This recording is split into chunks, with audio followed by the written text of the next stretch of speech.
minutes, seconds, I should say.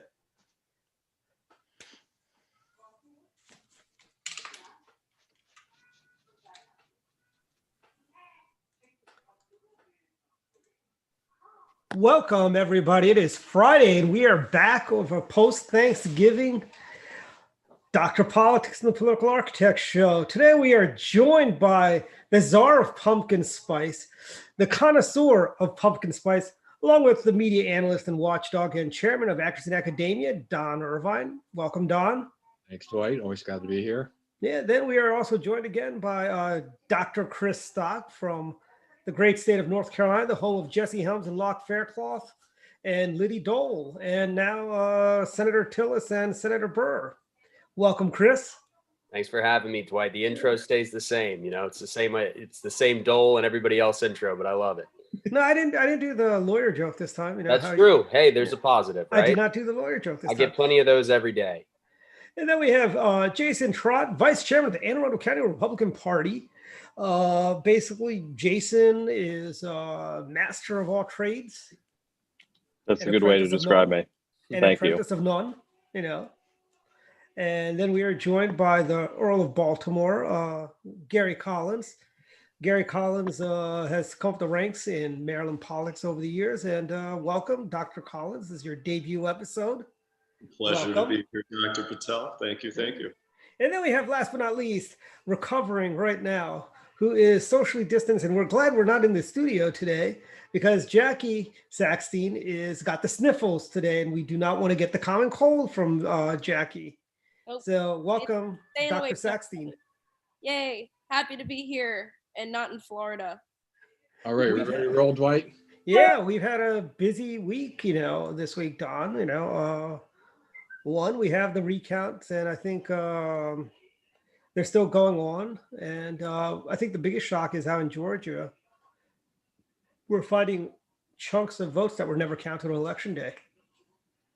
Yeah, but I mean, at this point in time, I don't know how many people on the panel are going to be continuing to pursue that line, in the Sidney Powell and the Rudy Giuliani line versus looking, at the clock here. Dr. Tom's must have been in surgery. We've got 17 days. Oh, here we go. We're going to get someone out. 17. Yeah, Dr. Tom's, yes. He was just walking out of surgery, I think.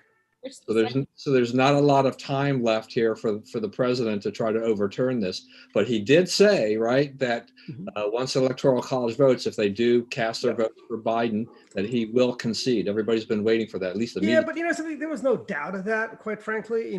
It's not, we won't, the president wasn't going to bring tanks down Pennsylvania Avenue and barricade himself in the White House, put artillery pieces. Although I do think it would be funny if he did just bring in some artillery pieces. Hey, Dr. Chris. Welcome. Thank you. You were caught up. Can you hear me all right? Yes, yep, we can. We're live on the air now.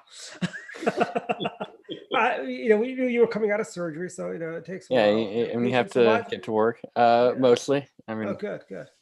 But as I was saying, I think it would be just fun, if the president would just park some artillery pieces in Lafayette Park. It would not be fun because then he's just playing into the media's he'd be trolling the media. Drag him out of the White House, which we all knew was never going to happen. Even Cuomo came out and said that the media has been unfair to him for the past 4 years. We all knew it.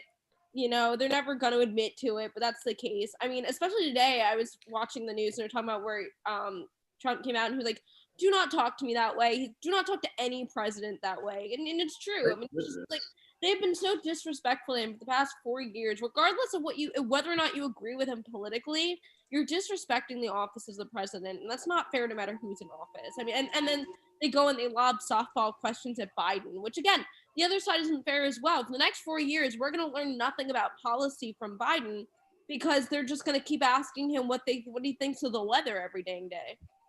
Well, no, they'll also ask him what his favorite color is. They'll also ask him, if you could be any animal in the world, what would you favorite be? color is pretty important, Dwight. Is it really? Yeah, I mean, it's very important to know how every president feels about their favorite color and animal. So yes.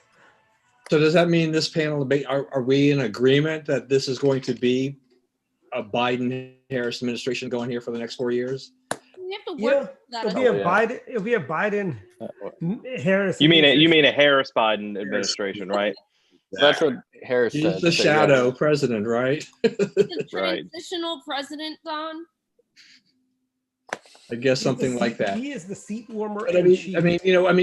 did everybody watch, and I mean, have you been following this thing though with Giuliani and with Sidney Powell and things like this?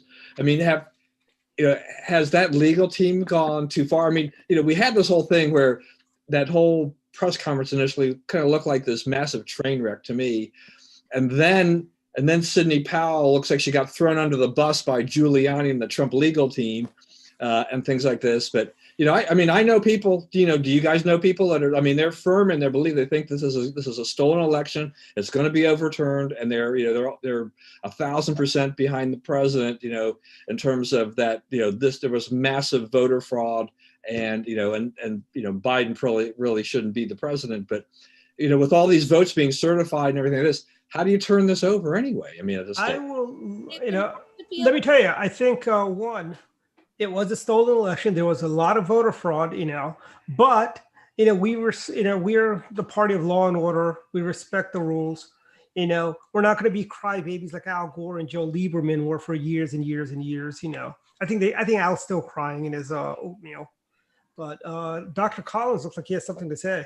Yeah, it is completely stolen. It's unfortunate because I think if our people were able to get into these polling locations and actually get into these voting centers as votes were being counted, there would be ample evidence of fraud. And the problem is unfortunately the Democrats have worked out this scheme for 4 years to figure out how to rig this election. There's no doubt about it.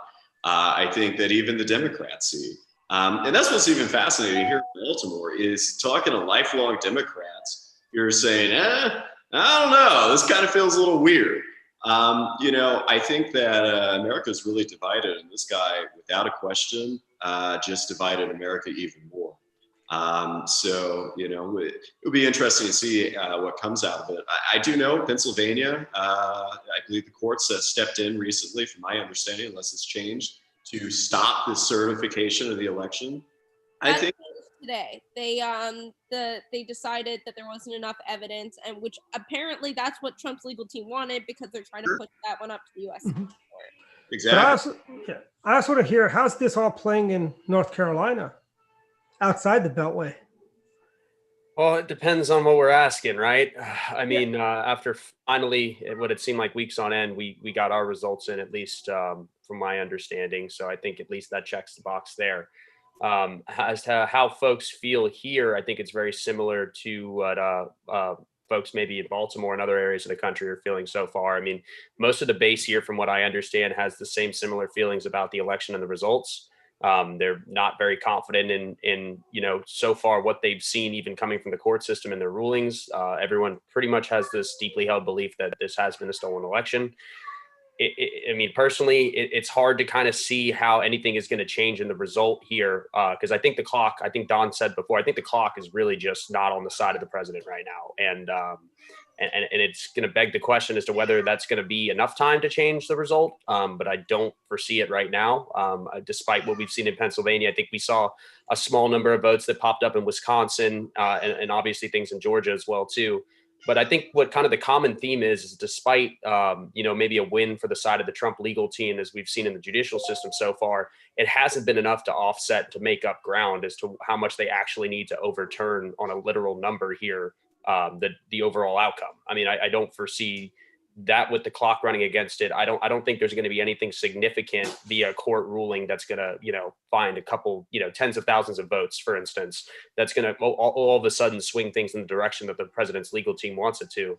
And then even to touch on it, I think a little bit here before too, with the legal team itself, I don't think that Rudy Giuliani is going to be the one, or has been the one, that is actually doing anything in court as it relates to any of these matters. Rudy's a great guy, and he's obviously, his name speaks for itself, and he's a good person to have on your side if you maybe have him in front of a podium. Depends though. I think age is catching up to him as well too, as we all see. But he's definitely not the one behind closed doors doing any sort of legal work on Powell as well either. They are just, I think we all understand they're mostly just the spokespeople that come out here throughout the process and keep folks informed. I disagree with you about Sidney Powell. And actually, from what I've been reading, the fact that the Trump team has been distancing themselves from her is actually because she is not, in fact, a part of that core legal team. She's on her own, right, doing her own work there. At least that was my understanding from what I read, and she's being funded completely separately. But yeah, I mean, I think we're all in agreement here that there's absolutely a stolen election, but short of somebody who works at Dominion coming forward saying, I have the algorithm we use to hack the systems or something like that, I mean, this is very, very, very hard to prove. Look, we're not going to see that come out, frankly. Well, that's why we're going to the assumption that we're going to see a Biden-Harris administration, because yeah, we are. My point is this: we're not going to see that come out. What we're going to end up seeing is that history will be the judge of this election. Quite frankly, we're going to take the House back in 2 years. I'm very confident, very bullish on the fact that we're going to take the Georgia special election. I think the fact that Joe Biden is going to probably I think he's, as silly as he is, I bet he appoints a senator or something. Maybe he'll make Elizabeth Warren the ambassador to Cherokee Nation or something like that. I don't know. He's keeping out of his cabinet. And actually, you bring in a good point, Dwight, which is, and it's been really interesting watching his appointees for the cabinet, even though some of them are anti-Israel and anti-Semites. We can get into that later. But the fact that he's specifically leaving those progressives out of there, it's going to be really interesting to see how hard the progressive left berates him for that or push them for that. Oh, they're already very angry at him. The Black Lives Matter people are not happy at the moment. Well, even though he said all along he's going to keep it moderate. Yeah, I'd like to bring Doctors Trott and Toms into this, conversation. What are your thoughts, guys?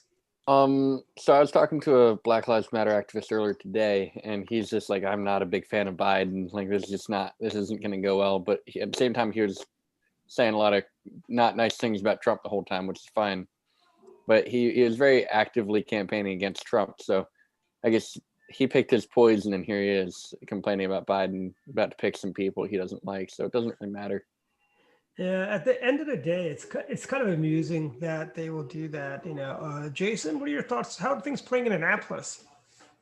Playing in Annapolis, on regards to what about the whole election and everything in general.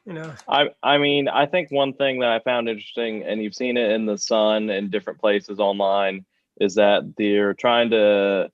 Some people are pushing the Baltimore City school CEO to be a part of Biden's cabinet as a Secretary of Education. I'm no expert on Baltimore City schools. Maybe Gary can give us some insight, but I don't think they're the best school system. And they want her to run the country. Jason, does the Prince George's County School Board president doesn't want to be in the cabinet? Is that why they're going to Baltimore City? I guess they must. I guess you have to. I mean, you've seen progressives all over the place. From AOC to Bernie to Elizabeth Warren, just saying that Biden's not keeping the promises he made to them to get elected, and now he's just appointing his buddies from the Obama administration. A politician making promises is not going to keep. But who would have thought? Anything different? I mean, this is a guy who is like one of those old-time used car sales guys who kind of will spit whatever nonsense imaginable to get somebody to sign on the dotted line. He'll say, "I'll give you $5,000 to buy this car, and I will do this and that and the other." But it's really the fine print that matters. And I mean, this guy has time and again shown that he never, ever does anything that he actually says. He is the king of the doublespeak. And here's the thing. This is Joe Biden. Did we expect anything less from Joe Biden? This is Joe Biden who, when he had the opportunity, this guy's an idiot. When he had the opportunity of plagiarizing Margaret Thatcher or Leo Kinnock, he went with Leo Kinnock. He's the guy that would, go on the lot and he'd buy a Yugo instead of the Cadillac, and that's Joe Biden. So I want to go back for a second though, because I've heard the phrase "stolen election" here a few times. Is that so? If we go under this assumption, that this was the case, what is it saying about our electoral system? In terms of how we're set up to handle this. I mean, there were. Just a huge amount of votes, over 150 million votes cast, either in person, mail, and that definitely probably strained the system. But what do we do as a country for 2022 and 2024 to maybe bring more integrity back to the system? Whatever it is that Florida did, because there's a couple things we do. One, we eliminate this whole mail-in voting nonsense. It is, and I think we really only need to have 5 days of early voting, not 10 or 14 days. Honest to God, Don, I'm old enough to remember when election day was the first Tuesday after the first Monday in November. We didn't have this nonsense of starting to vote in early October, something. Gee golly whiz, people still made it to the polls. Legally, employers have to give employees extra time to go vote on election day. You had absentee ballots. If you were not around, you were still allowed to request an absentee ballot. And then all of a sudden, a few years ago, people decided, oh my God, we got to give them 5 days before the election has to vote early. Then they said, oh, 5 is not enough. We got to give them 10. I mean, states like Virginia this year were early voting for a month. And I think early voting really needs to be scaled down. None of this, we just mail anybody a ballot willy-nilly, whether they ask for it or not. I agree. I also think that, and this is something that's going to be years and years, maybe decades away, but some form of bioidentification, I think, would be very, very helpful. I mean, that's really. I wouldn't say a bioidentity. I don't want to chip people. Not chipping people. I don't know if it's like a fingerprint. I don't know. It sounds like super crazy, but what about a driver's license? Yeah, exactly. Even just a piece of mail you get at your home. Identity is incredibly important. It's one of the few ways that we're going to be able to prevent dead people from voting and people voting more than. Virginia did it the right way. When Virginia had the ID laws, when Governor McDonnell put that through, the ID law, basically it was so you could bring your checkbook with your address on it. You could bring a piece of junk mail or a water bill or an electric bill to serve as your ID if you don't have a driver's license. I'd like to know, how are these people even getting into Costco's, because you need an ID to get in there, and I see people there with WIC cards and whatnot, which I'm wondering. The important thing, and I was telling Dwight about this before the show started, is that the role that the media plays also in providing, we want informed voters. And I was reading a statistic that said something about 30% of Biden voters did not know what Operation Warp Speed was before going to the polls. And 5% of them said had they known what Operation Warp Speed was, they would have voted for Trump over Biden. So that idea of what role the media plays in making sure that voters are well informed, if they are actually tuning into the news to get their information, is huge, and it has a huge impact in the way that people vote.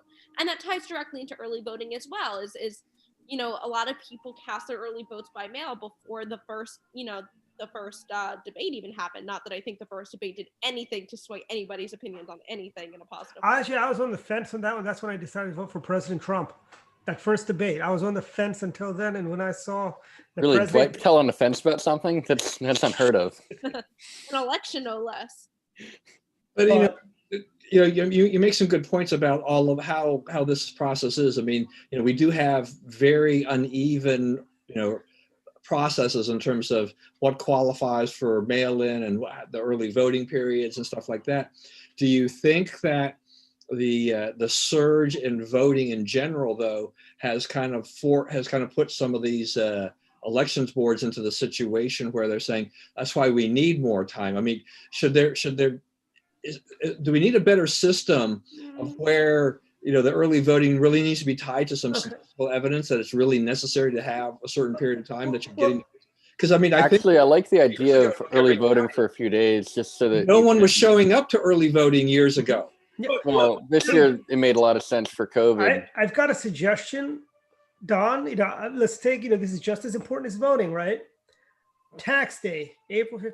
I don't want to pay on April 15th. I want to wait to June or July or October or December to pay my tax bill. Why you can pay anytime you want. You're just going to have to pay more. No. I don't want to pay a fine. No. It's just like early voting. I'm working on the 15th. I can't take time off my job to do that. I don't think that argument works, Dwight. I think that's more like voting on December 15th after the election's been We're going to start a movement to change tax day.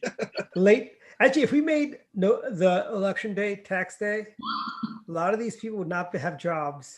after election day. Yeah, so let's just add to the chaos there. By all means, let's make election day tax day. Yeah, right. Great. That'll make things more stable. I think it just comes down to fundamentally one question just on this topic is, have we seen any evidence that more time in relation to voting and elections has made things simpler? And it hasn't. It has not. I mean, whether it's extending it past the election day itself or making it, extending early voting, I don't think it's simplified any process at all. I think it's just cast more doubt and it's gotten us to this position as we've seen. Yeah, I also think that part of the problem is these board of elections, and particularly here in Baltimore. I mean, we had a situation where the Baltimore Board of Elections a couple election cycles ago decertified our election results because they didn't know what they were doing. They're losing ballots. I mean, some of these people, honestly, that are running these local board of elections, I think that it really needs to come down from the state legislators to really hold them accountable. I know here in Maryland, I believe, the governor typically appoints. And, we in Baltimore, for the Republican side, we did a clean slate. We got rid of all the Republicans, even being Republicans who just kind of sat there and didn't do a whole lot. And frankly, weren't very smart people. I think that there has to be a standard and we need to really look from the Republican side. If we don't want another election stolen, we need to look. Here's the thing. I know, Gary, in Baltimore City, it's a little tough. I know you guys I know the Democrats have canvassers at the graveyards, to help the dead go out and vote and stuff like that. I know it's a tough thing. That's why they lose ballots, stuff like that. Well, but here's the thing. I mean, there's 5 people, particularly, I can only speak for Baltimore. There are 5 people total on the Board of Elections, 3 of which, since we hold the governor's seat, are Republican. So if we can't clean up the Board of Elections and we're not really appointing quality, sound people, I mean, really, it's only ourselves to blame from a Republican Party. And Hey, John, I want to do a little slight pivot right now. I want to talk a little bit about the Lincoln Project, Republicans. And you know how the Democrats and all the anti-Trump people want to keep a dossier on everybody that ever gave money to President Trump or anybody that worked for President Trump, want to create a blacklist. Shouldn't we be doing the same with all these Lincoln Project Republicans who, they're going to try and come back into the fold, kind of the way Ed Rollins did after he supported Ross Perot in 1992. And then then he came back into the fold, and we were supposed to perfectly just accept the traitor who went over to work for Ross Perot, who cost President Bush the election in 92. I mean, that's an interesting point. I mean, I think some of them will definitely try, they try to come back into the party, into the fold a little bit.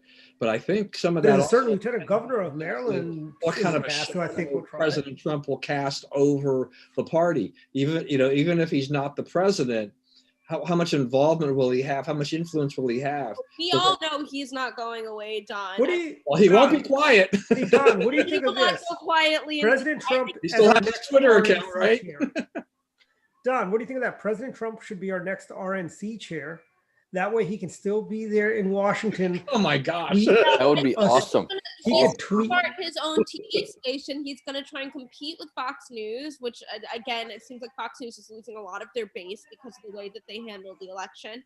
And I think that he's going to fight back against the people who were so hard on him for the past 4 years. I think that's what he's going to do. And then obviously and now he's going to be able to get paid for it. Yes. And I think he's going to gear up for a potential 2024 run as well. I mean, he's not going to just go away. And I think he'll test the waters. Yeah. And that's well and fine, as long as he doesn't do what, Dwight alluded to earlier, which is that you don't want to look like some kind of sore loser. Yeah. You need to have a good case to make for doing it. We heard enough of Hillary for 4 years. The second he started contesting the election, which he's had every right to do legally, they're saying, oh, he just can't take the fact that he didn't win or whatever. So they're going to paint that picture on him no matter what. But it's interesting. A lot of the ways I've seen people describe, Biden's win is a return to normal. And I don't think there is a normal after a Trump administration, but also just that idea of whatever. It's going to be so boring. But yeah, whatever Obama's 8 years was a quote unquote normal. I thought that was a really interesting description as well. Well, I don't know if you saw that article in the Post the other day. When they first published this thing, or was it in their Times? They talked about the people were looking forward to to Biden being in the White House. The aristocrats, were looking forward to this. And there was a quote in there by an unnamed, she'd want to remain unnamed, a high level, famous kind of Republican hostess who says she knew a lot of people that were very excited about the Bidens coming to the White House because there were all these Republicans basically on the side that felt they'd been sidelined under Trump. There weren't the fancy dinners and all these other things. What are we going to get out of Biden? For one thing, is a return to the establishment, right? Is Joe going to be taking Amtrak back home to Delaware every night? I mean, why stay at the White House? I mean, Joe likes to pride himself on being Amtrak. Joe, you can take the Amtrak. The White House have a basement. Yes, they do. White House basement, right? Yeah. Imagine like a Lincoln. It's a bunker. He hides out in a bunker. No, it's really interesting. I think it was Greg Gutfeld was describing it also as the reason that Trump will have such a good shot in 24 is because if you look at the second terms of presidents, that's where all the bad stuff went down. Like, you had Watergate, you had Monica Lewinsky, that kind of thing. And it's what's better than having 2 terms is having 2 first terms. So people are gonna be so bored after 4 years of Joe Biden and the nothingness that especially the media, they're gonna be like, oh my God, give us Trump back, give us I hope. Yeah, we can only. I mean, can you see? I mean, what you're talking about. I mean, my mind is saying like, okay, so Trump runs in 2024, right? He wins the election, and he can still run again, right? After that. No, 2 terms. Or is he limited to the second term? Consecutive terms, but 2 terms is 2 terms. No, remember President, I believe it was President. No, there's a guy from Ohio. He was president. I want to say it's Hoover, but I don't think it's Hoover. But let's just say Hoover for sake of argument. Hoover was president for 4 years. He lost. He ran 4 years later and became president again. I don't think it was Hoover. There was a guy from Ohio. He was from Ohio. Was it McKinley or? No, McKinley died.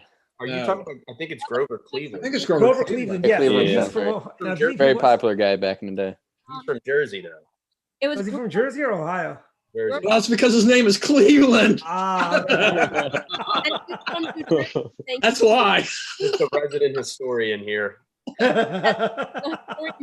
But one thing I do want to just bring up, everyone talks about, and here's something I know people are saying the press was really tough on President Trump, and they were. Okay, but let's go back in time a little bit, as I like to do. I know it's a rarity, but Barry Goldwater ran for president in 1964.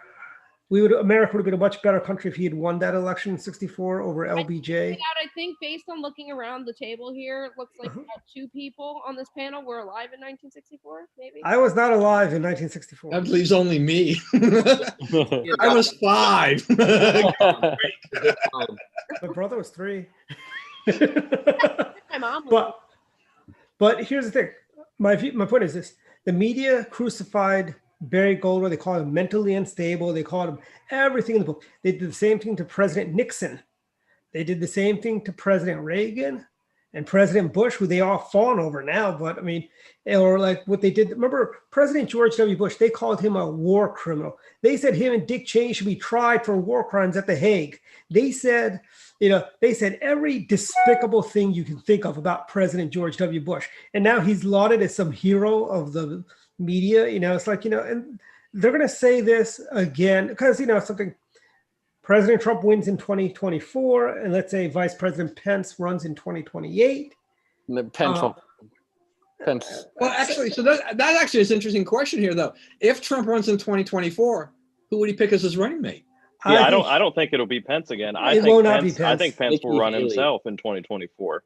Pence won't That would win. be really interesting. Couldn't win. No, you can't say that. Mike Pence is he is one of the best governors. He was in charge of the COVID Indiana response. has ever had. The COVID response is why Trump lost.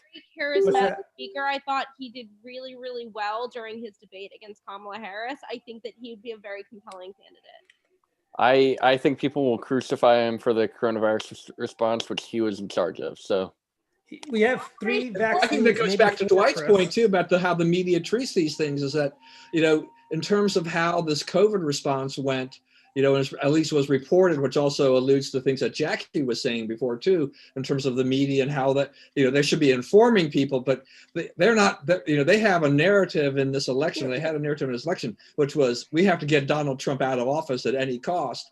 And we really don't care if we have to lie to the American public to do so. And that's basically what they did. They, you know, they highlighted anything negative. They even made things that were positive negatives, which we've seen before, right, Dwight, from past presidents with Nixon. Yeah, and Don, you know, your old friend Dan Rather, remember when he unearthed those documents about President Bush dodging his what do you call it, time with the International Guard? You know, you'd think Dan Rather would have been smart enough to use an Olivetti typewriter instead of printing it out on a word processor. But one of the advantages, you know, one of the things is that you're in general, you know, you're right, Dwight, about how the media has treated the Republican candidates, you know, for the last 50 some years or whatever.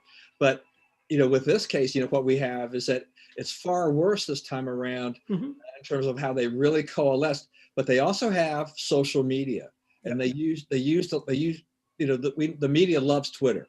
I mean, they do that. And they use a lot of things that, you know, they have a lot of tools, weapons at their disposal that they use very effectively to convince the public that, you know, that Biden was better than Trump, you know, in the long run. See, Don, that's why I tell a lot of conservatives, you know, go to Parler, but don't leave Twitter. Go to MeWe, don't leave Facebook. You can go to Rumble or BitChute or what's another one? Slips on mine. Don't leave. It's kind of like, you know, it's kind of like we didn't when back in the days when we had 3 networks and 3 or 4 major papers around the country, where conservatives did not hide. We still had people like Bob Novak. We had people like conservative writers at these mainstream, you know, to counter the Art Buchwaltz and the Looney Tune Bob Woodward and Carl Bernsteins of the world. We had people like Pat Buchanan writing. You know, and if let's say Bob Novak, Pat Buchanan, and all the other conservative writers of the past decided, you know, we're not going to work for these guys. We're going to start our own paper, you know, and we're just going to write for them. And then they'd be singing to the choir, so to speak. I think we need to be there so we can fight and change the hearts and minds of some of these liberals. We can't abandon, so to speak. We can't cut and run. If you leave Twitter, for example, then you really won't know what the heck they're saying and going on. You can gather a lot of information if you really spend time on Twitter. You know, you can say it's a cesspool and there's a lot of negative stuff you really hate.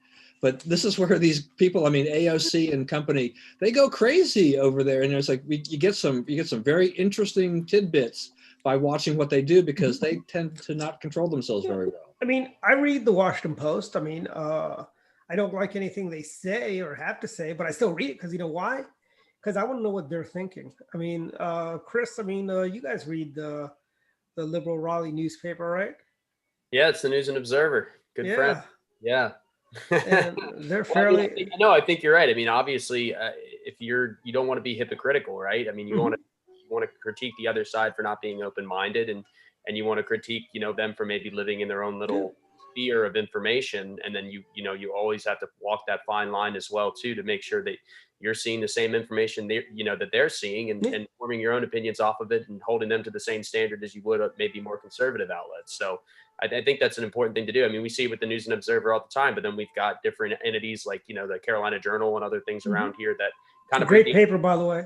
What'd you say? Carolina Journal, great publication. No, they do. They do a great job. I mean, it's, you know, it goes with anywhere. It goes with any state. North Carolina is no different than anywhere else when it comes to that. But I bet you the RNO didn't do what the Washington Post did, right? Which is really dunked on Thanksgiving. A big article, you know, saying that, you know, people around the world were horrified, you know, at the fact that Americans were actually going to celebrate Thanksgiving. We're actually going to gather together, even if it's small groups. I mean, it was unbelievable. Yeah, in that article. Yeah. Yeah, they tell you they're horrified, and then you find out it's 2 people, and then it's just an inflammatory headline for somebody to choose sides on, right? By the way, I've got friends, you know, I got friends in Germany and friends in the Empire, Great Britain, you know, and they were all horrified. They were like saying, how stupid are these people partying in the street a couple weeks ago when Joe Biden won Pennsylvania. He goes, do they not care about getting COVID? You know, boy, you Americans are stupid, is what I've been told by my friends in Europe. You know, I mean, why didn't the Washington Post do a story on that? Well, how many people, more people were horrified That's about not that? part of their narrative, Dwight. I mean, Exactly. But I'm right. That's saying hypocrisy. too, after the Supreme Court decision about not being able to put restrictions on religious services because of COVID, but people are saying the same thing. You're all going to go to church for Christmas and then you're all going to get COVID. You know, it's the same exact reaction. The reality Worth is, it. face it, COVID doesn't affect liberals apparently. I mean, it just affects conservatives. I We mean, get Black very Lives few Matter. stories of liberals I'm a- catching COVID for some reason, right? But that's right. I mean, that's there too, Jackie, on that Supreme Court thing. I mean, this is where you see Trump's influence on the Supreme Court doing exactly what we hoped it is. Because where was John Roberts? Who did he vote with? Mhm. Right? Not a Republican. Yeah. Well, I mean, that's the thing too. I mean, it's like, is Roberts going to? We're going to see a lot of those 5-4 decisions on some things, and Roberts going to go with the liberals. No, I think he's going to be the new Anthony Kennedy. I hate to say it, when he'll listen to the women and then he'll vote with them. As long as but he should be listening to the woman, not the women, I should say. And he'd be voting the right way if he listens to the woman. Opposed to the women. But here's another interesting thing that came up this past week, Don. Is 2024 is right around the corner. I mean, 2022. For us in Maryland, North Carolina, state legislators are up all over. I think it's going to be a banner year for Republicans 2022, frankly, especially with, I think, you got the mix of the anti-vaxxers in the Democrat Party, like Governor Cuomo and Mayor de Blasio, who don't trust these vaccines. Lo and behold, who would have thunk if these guys, Joe Biden, Kamala Harris, Governor Cuomo, would all be anti-vaxxers? I don't think Cuomo and de Blasio don't really even like each other that much. Yeah, and they agreed. I don't think anybody likes de Blasio. So. Yeah, I think he's shown that. But, when you talk about 2022, I mean, that's a big year for Maryland. I'm kind of curious with all except for Chris, who's, in North Carolina here, but the rest of us living in Maryland, in terms of what do we see, for the governor's race in 2022. I mean, Gary was talking about, the election board. This is a little bit of a concern of mine, is that I'm a little bit concerned about the field that we might have. I don't know that it's a strong field per se. The Democrats could probably throw up just about anybody at this stage. But, if the Democrats do get they do capture the governor's mansion again, they flip the election boards. If the Republicans we've had a chance to try to straighten things out, what the heck is going to happen in Maryland if the Democrats Boyd for governor and Larry for Senate? Now, I tell you what's going to happen. One, Larry's not running for Senate. I'll tell you what's going to happen. The Democrats are not going to nominate Peter Franchot. They're not going to nominate Doug Gansler. Evidently, the darling of the progressive Maryland and the Maryland left is Tom Perez. If you guys remember Tom Perez, Montgomery County's own. This guy ran for AG, and then, he didn't qualify to run for AG in the state of Maryland. Peter Franchot is like the only name I've heard thrown around on the left. I mean, Jason, out of the party, what are there anything coming out of there, what they're thinking about? They're looking down the line. I didn't know that they did think. I think we have a few solid options that could eventually decide to run for governor. I mean, if you read the different articles that are written, I mean, Boyd, lieutenant governor, is definitely thinking about it. And, people throw around the name Kelly Scholes all the time. So, I mean, and a phenomenal candidate for governor, I think, I think there's also a couple others folks, that I think that are out there that should consider running. I would love Michael Higgs. I heard somebody throw Dirk's name in there. I would love to see Dirk run. I tell you another great person. Robin, give it a go too. Robin is running, and right now, it's true. Robin Ficker is the only announced candidate. And here's the, Robin. There's also a lot of other good people in Maryland, I think, that could do the great job of being governor and picking up the mantle and moving the state and keep moving the state in the right direction. I think there is a number of folks. I think we've got a lot. We've got actually a decent. I know Steve Hsu lost his reelection, but I think Steve Hsu would be a phenomenal candidate for governor. I think Steve can connect with the people. Granted, I think there was probably some voter fraud in Anne Arundel County. That's why he lost. but I think Steve Hsu would be a great candidate. I think we've got number of folks in the state senate. I think Michael Huff would be a great candidate for governor. But I think he's going to be county executive, maybe if Frederick I think County. he'd do. I think he'd be way too way too conservative for Maryland. Yeah, but can you really be too conservative? It's kind of like being. Can you really be too rich or too For beautiful? Maryland, You guys if you're trying to get vote elected, Harris yes. will throw his name in there. What's that? You think Andy Harris will throw his name in there? No.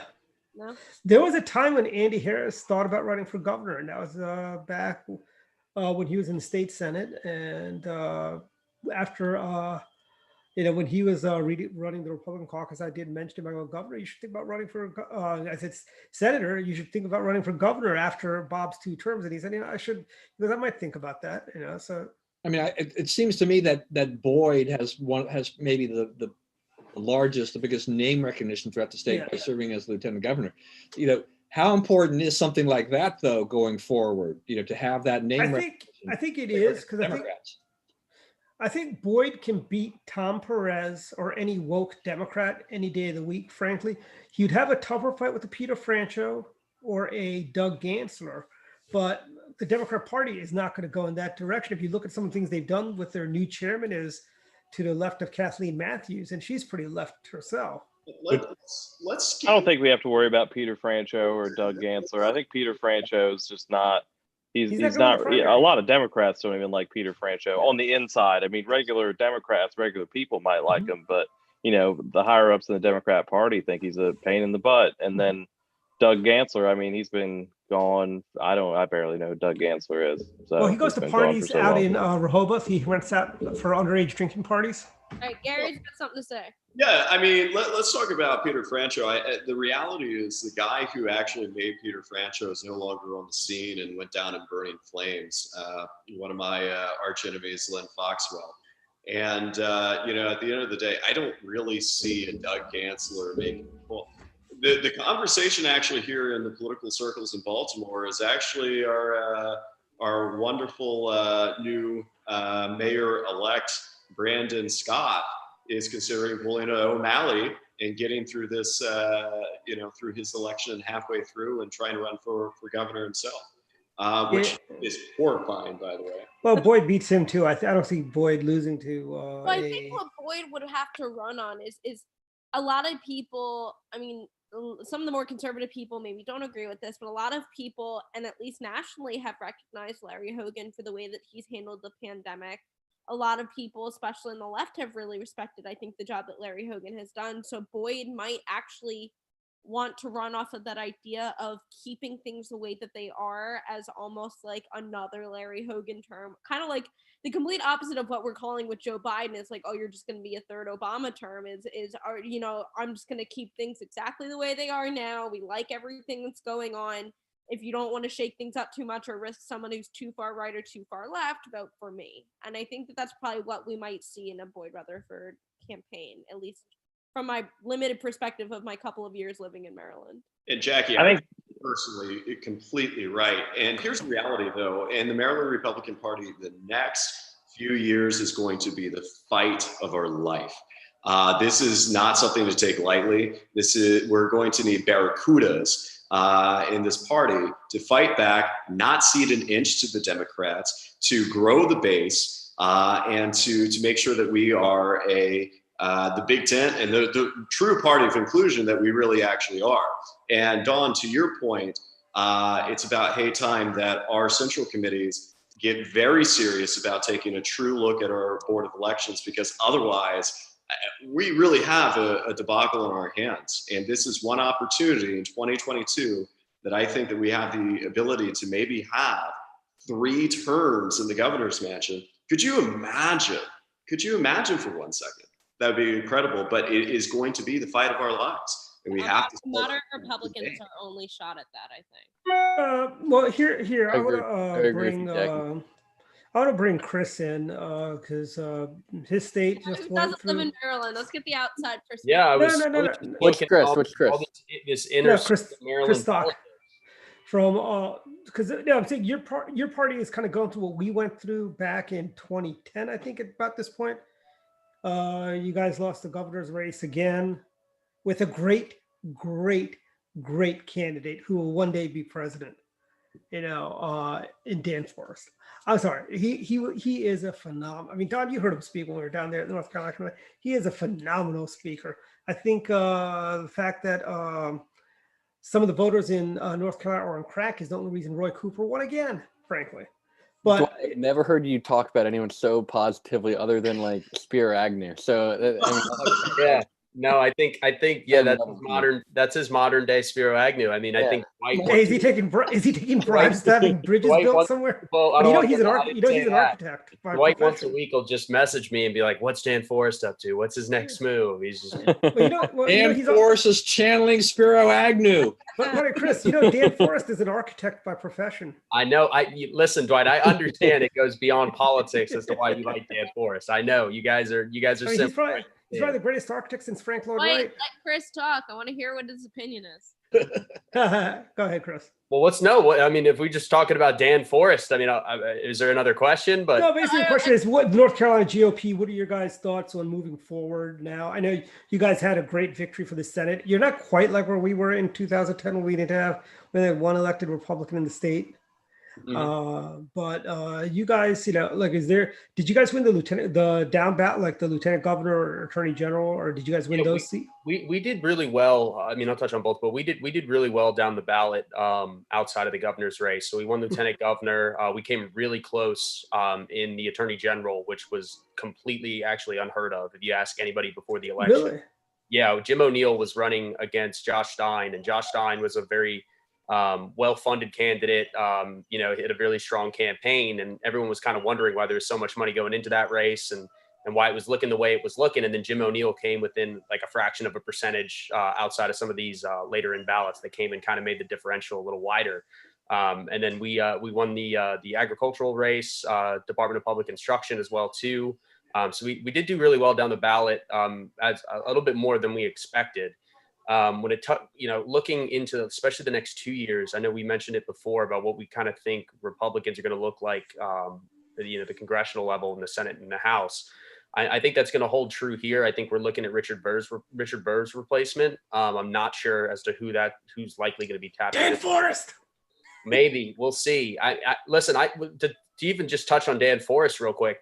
I agree. I mean, I think Dan Forest is a fantastic candidate. Before this election cycle, he was the most, the cycle before this, he was the most voted for candidate throughout North Carolina. And he was through and through a sweep across the state.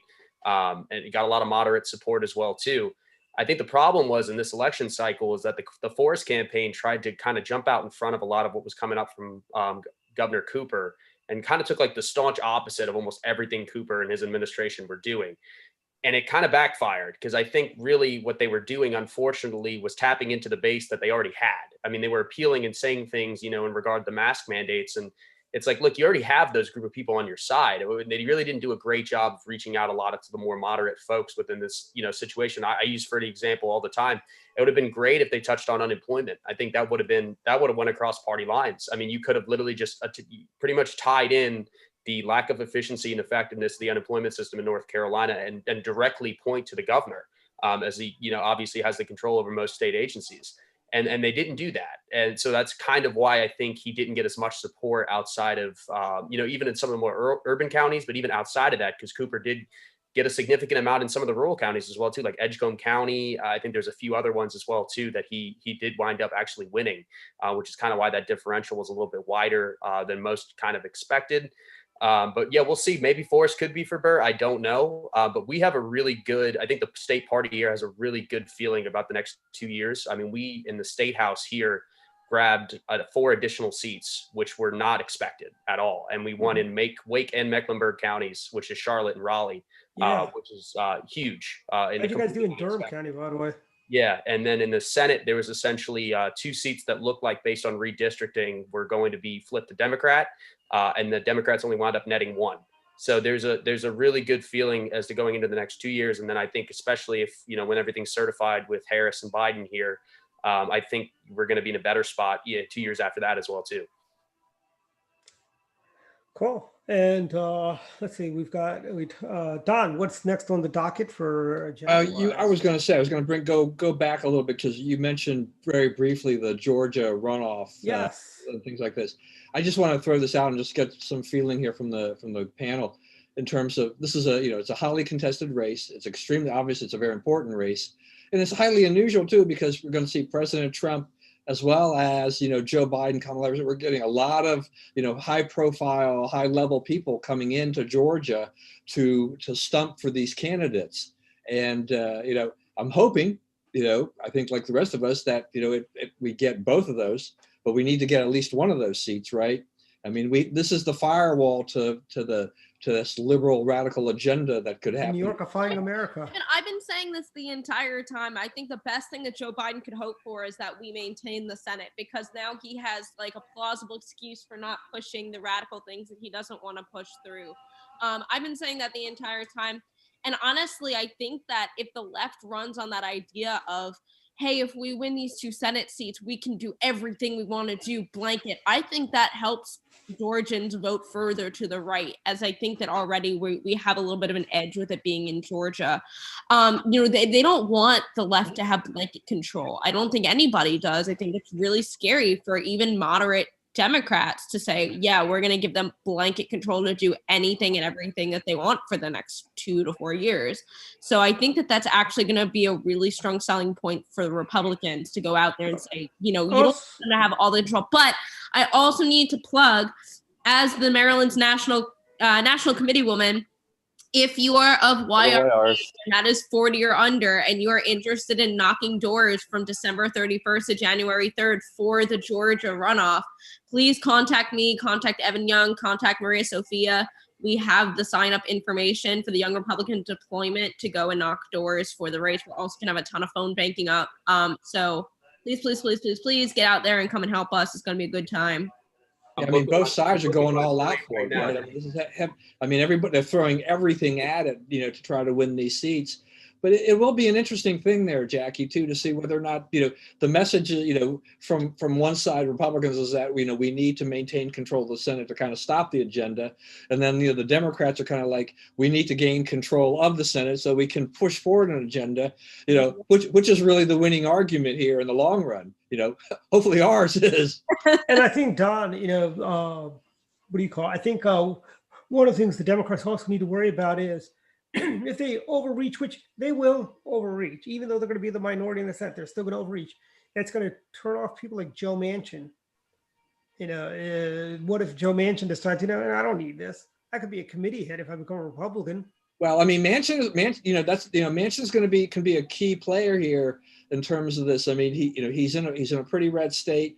He doesn't even have to switch party allegiance. He just has to say, I'm going to caucus with the Republicans, and it's over.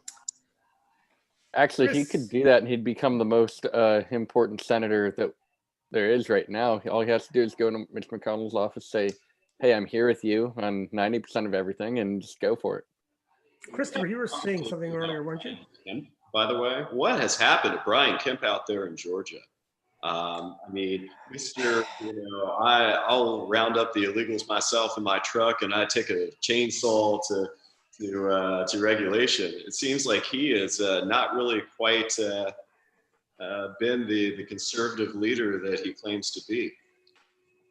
Well, Jack Kemp right there. Too much success from the Stacey Abrams side that he. Stacey Abrams, by the way, Stacey Abrams. May I just say, when is she going to concede? She has not conceded yet. But Christopher, you were saying something. I think you got cut off a little bit. You were saying something earlier. No, not really. Okay. I thought. I was listening. I promise.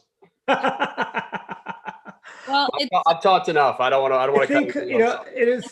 Seriously, Stacey Abrams should be arrested because she is advocating people move to Georgia, commit voter fraud by registering to vote at her home, at her compound, at the Abrams compound. I should go do that. All right. Well, it's 7 minutes to the top of the hour, and we have 7 people, so we're going to move into final thoughts. So everyone gets a chance to speak. We are going to start with Chris Toms down at the bottom of the screen. Chris, what's your final thought? I would just say I'm hopeful that somehow Trump pulls it off and is our president for the next 4 years. That way we don't have to deal with the whole mess. But frankly, he's going to stick around a whole lot longer if he's not in office. I think if he's not in office, he's going to stick around and he'll be a little bit more powerful in a sense. He'll be able to actually make money off of his position of influence, I would think. So it'll be different, and the next 4 years should be very exciting. All right. Gary. I tend to agree with that. I think at the end of the day, the Republican Party really has a beautiful path forward that Donald Trump has shown this past election. He showed that we are the class, or the party of the working class guy, the little dude. We are the party of true inclusion, not just the fake stuff that the left spews out of their mouth. He showed that we are the party that cares about the forgotten man and the forgotten woman. That's the mantra that he campaigned on for 2 terms, and we saw some incredible results in communities like African American males that we've never ever have been able to penetrate. So I think that our future really depends on the more populist message that I think that Donald Trump espoused, and I'm really excited about what 2022 holds. I think that it's going to be pretty epic for the Republican Party. All right. Jason Trott. I think we're starting to hear a lot of doom and gloom about the election. I think that there's a lot of positive to look at. It was the year of the Republican woman. We won a double-digit amount of seats now that we flipped, mostly with women candidates, African-American candidates, minority candidates, or veteran candidates in different congressional seats across the country. So I think there's a lot to look forward to. I think 2022, we're going to take back the House. We'll keep the Senate, and I think it's going to be a great year in Maryland. Chris Stock. Yeah, I mean, a whole lot of positive messaging there, and that's normally my go-to here on Final Thoughts. I couldn't agree more with what's been said. I think if you're a Republican, again, this is a good time to be one. I think despite, I would caution everyone not to freak out too much about the presidential election here and let the process play out. And like I said, the timeline's going to work. The timeline's going to work. And if there are substantial evidence that we see that could overturn anything, then hopefully that goes that direction and not too many partisan politics to stop that from occurring if that is the case. But regardless, as a party, I think we're in a great spot. I think North Carolina is in a fantastic spot. I think we're going to see a lot of change here in the next 2 to 4 years, especially like we talked about before. Something I think you're going to see substantially from the local level on up to DC as well too. So I think it's a good time all around. I think we got to have our fingers crossed for this runoff in Georgia. But I think we kind of did cover for the most part kind of the rationale as to why we think it's going to go the way it's going to go. But all around, I think we're in a good spot here. And again, we can't overthink too much about this presidential election here. The results are the results. It's over. And we can't continue to look backwards. We have to continue to look forward here as a party. And I think we're in a really good spot moving forward. I'm going to go next because that segues perfectly into mine. Hey, if you need something to do because you're fired up and you want to get involved for the next 2 years for the primaries or for the midterms and again for the 2024, or if you're considering running, there's never been a better time to get involved in a Republican organization. I'm involved in several and I am looking to recruit people. If you're under the age of 40, come join the YRs. If you're under the age of 40 and female, I'm starting a new women's group. If you're any age and a Republican and Jewish, I have a Jewish group. I can find you a group for anything. I'm like a used car salesman. Hey, what's that women's club's name? It's like Claire Luce or something like that, or Judy Agnew Club? Susan B. Anthony. We're looking for officers. I'm looking for officers for everything. Seriously, come find me. I will find you your new best friends. That's how I met Chris Toms and whatever is sitting on his back right now. Seriously, you won't regret it. You're going to make your best friends ever, and it'll give you something to do for like all of your free time, because now I have none because this is all I do with my life. So seriously, get involved. Come find me. Okay, Don Irvine, final thought. Yeah, so we have our state Republican Party elections coming up for our officers. And I just want, we have some good candidates in there. We've got lots of contested races. That's great. But I just hope that everybody, including those that'll be casting votes, stays positive. Let's not have the negativity around here, folks. I mean, that just is going to cater to the Democrats and to the liberals who, will just, that'll be the first thing they'll talk about, is so they see dissension in the ranks. So we need to be unified no matter whoever the candidate wins. May the best man or woman win, and good luck to all of them. All right, Dwight, how many final thoughts do you have? I got a couple of final thoughts. My first final thought is one, it is a great time to be a Republican. If you are thinking of running for office in 2022, get started today. Start your fundraising list. Start telling your friends, hey, how much money can I count on you for? That's what you need to be doing. You need to raise money now. Don't waste our leadership conference on January 16th in Annapolis, Maryland. We'll give you all the fundamentals you need. And yeah, probably I feel like I'm listening to a podcast and it's like taking little breaks for an ad. And I'll be able to announce something probably next week. Probably for our Direct Line show. We are about to have a special partnership with the Leadership Institute. So, by the way, Chris, if you ever want to come up here and take a class at LI, let me know. We get you a hookup there. I'd love to. That sounds great. And you're going to be up here for the Christmas stuff, right? Probably the 19th. Yes. Absolutely. That's the plan. And that's final thought number one is, think about running for office. We can't cede any ground to the Democrats. We have to run we got to kind of be like the French resistance fighting the Nazis. Yeah, you might get mowed down, but it's for the greater good. We got to win the war, so to speak. My final thought number two, today was Black Friday. There was nothing really African American Friday. Got to be politically correct. There's I hate to say it, that's the first time in years I really haven't found anything. I mean, I bought a bunch of stuff, but I didn't find anything that really jumped out at me that I had to have. I bought a bunch of stuff, but I wasn't satisfied about it. No, it's like nothing. It was nothing like, I mean, I remember when I was a kid, the USS Flag was like I think I was maybe 9 or 8.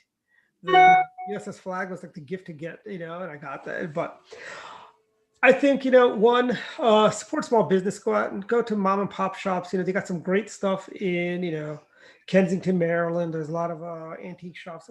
Support small business.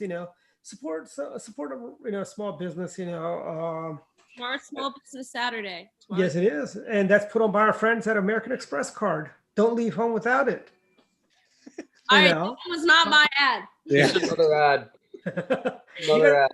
But my final thought is, I want to say, I know we're not able to do our traditional Christmas party this year, but I will be putting out my fabulous punch recipes that everybody just raves about when we do our Christmas parties. My Mountain Dew and my orange punch. Two simple punches. They're not combined together, And I think the Mountain Dew lime punch gets more traction, more people like that over the orange punch. But I'll be putting those recipes out on our website sometime soon, or you can just Google it and find the recipe I found. Well, but see everyone next week, and we'll be back. Now it's the day after Thanksgiving. You may now officially start playing Christmas music without it being annoying.